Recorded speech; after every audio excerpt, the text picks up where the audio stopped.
Le développement des écoles primaires à la fin du XIXe siècle. Le progrès de la scolarisation est une tendance générale. De gros efforts sont entrepris pour la construction et l'aménagement de bâtiments permettant un véritable enseignement.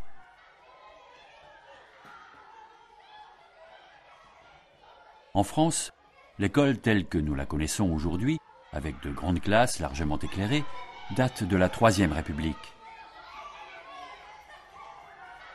Ces photographies, à la fin du XIXe ou au début du XXe siècle, montrent des classes séparées de filles et de garçons, car la mixité n'existe pas. Spacieux et confortables, ces locaux neufs, clairs et aérés répondent aux règles prescrites par la loi du 17 juin 1880.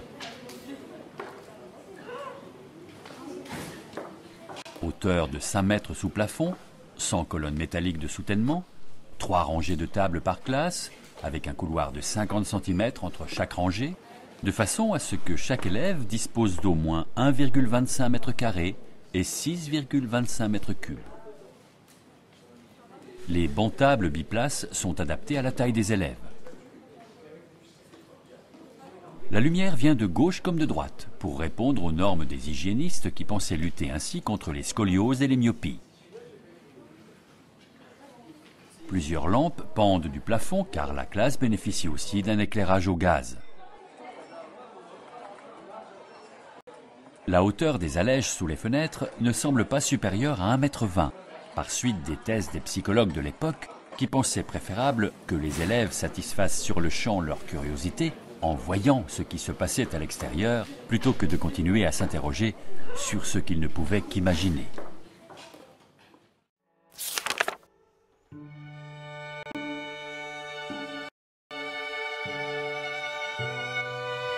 Dans classe de filles, les élèves portent toute la blouse, uniforme qui joue un rôle égalitaire.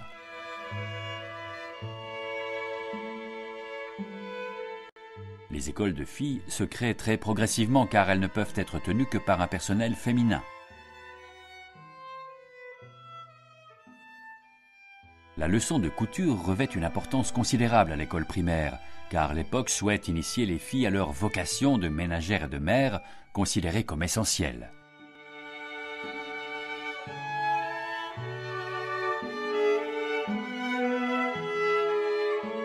Le choix de cette activité pour la photo trahit la méfiance persistante du pouvoir vis-à-vis des femmes, de leur éducation, de leurs éventuelles revendications en matière de droit de vote.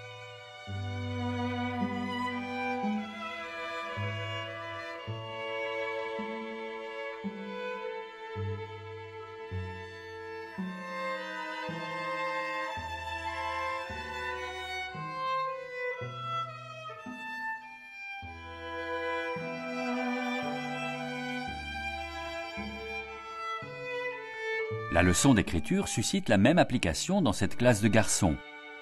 Sur le mur du fond sont affichées de grandes planches d'anatomie, de botanique et de zoologie qui manifestent l'orientation scientifique recherchée pour la formation des esprits.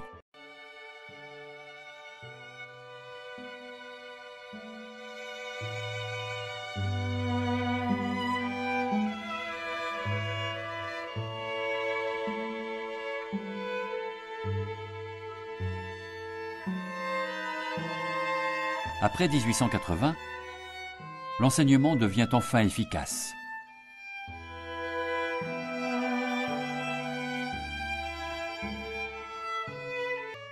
Il le doit à des conditions matérielles transformées, à une réelle organisation pédagogique et à une véritable révolution des méthodes.